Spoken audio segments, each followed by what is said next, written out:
Oke, Assalamualaikum warahmatullahi wabarakatuh. Perkenalkan, saya Aditya Ramadan dari mahasiswa Universitas Muhammadiyah Metro Lampung.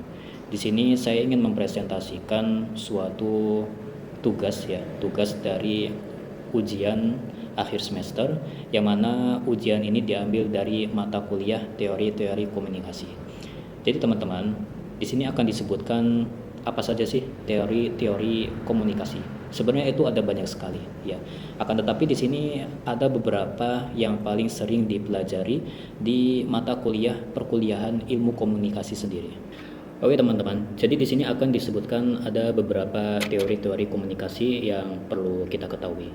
Oke, yang pertama ada agenda setting ya. Jadi teori komunikasi agenda setting. Contohnya adalah ada ada suatu berita, yaitu yang menayangkan isu ataupun ya tentang harga kenaikan BBM. Nah, jadi terus-menerus berita tersebut selalu ditayangkan sehingga masyarakat menganggap kenaikan harga BBM ini merupakan berita yang sangat besar gitu ya, merupakan masalah paling penting gitu, meskipun ada isu lain yang harus dibahas. Kemudian yang selanjutnya ada uses and gratification. Jadi uses and gratifications ini adalah contohnya ada seorang mahasiswa yang dia itu membuka YouTube untuk belajar suatu materi ya.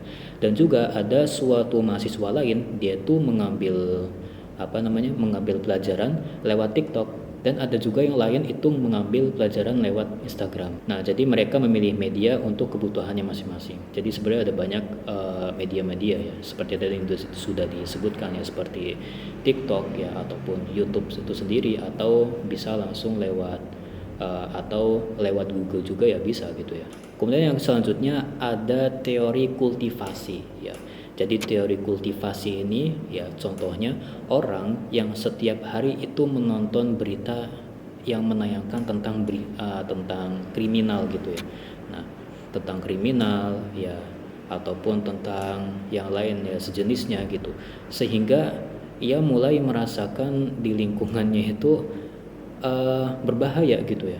Nah, jadi ya meskipun kenyataannya tidak demikian ya, tidak ya, di lingkungannya itu enggak kriminal ya, tidak berbahaya. Jadi itu artinya orang tersebut karena setiap hari menonton tayangan-tayangan kriminal gitu ya, enggak cuma berita sih ya, lain-lain atau film, itu jadi terpengaruh. Jadi seakan-akan di lingkungannya yang itu sebenarnya aman, dia merasa nggak aman gitu ya, merasa lingkungannya itu atau orang-orang di sekitarnya itu ya kriminal. Kemudian ada spiral of silence. Nah, dari kalimatnya aja itu spiral of silence gitu ya. Jadi misalnya ada seorang mahasiswa ya di dalam kelas ini, ia sedang berdiskusi dengan teman-temannya. Akan tetapi dia sendiri memilih diam gitu ya, memilih diam ya, karena dari nama contohnya aja itu sudah spiral of silence ya, diam. Jadi dia memilih diam karena pendapatnya berbeda dibandingkan dengan pendapat yang lain gitu. Jadi ini dikarenakan kenapa ya? Dikarenakan dia ya takut dikritik gitu ya, takut pendapatnya ya disanggah mungkin ya, dan sejenisnya gitu ya.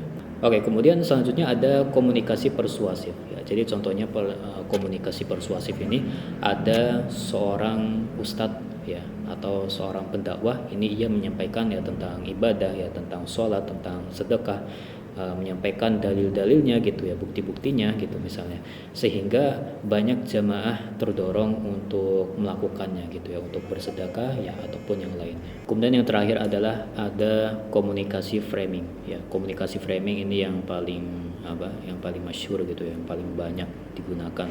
Jadi contohnya ada dua media yang memberitakan suatu peristiwa yang sama.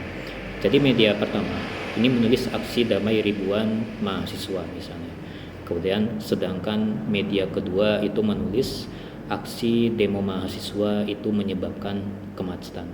Jadi ya sebenarnya fakta ini sama, akan tetapi sudut pandangnya itu ya berbeda gitu ya. Oke teman-teman, jadi sekilas presentasi yang saya sampaikan ya, mudah-mudahan bermanfaat. Jadi itulah beberapa teori-teori komunikasi yang sering, sebenarnya masih banyak teori-teori komunikasi, akan tetapi ini yang paling mendasar, yang paling banyak dipelajari di ilmu komunikasi penyiaran Islam. Oke, sekian, terima kasih sudah menyimak video ini. Ya, mudah-mudahan bagi kalian yang mungkin menonton sampai akhir ini bisa mengambil pelajaran, atau yang ingin disampaikan lewat kolom komentar bisa disampaikan atau ditulis gitu ya. Kita akhiri. Assalamualaikum warahmatullahi wabarakatuh.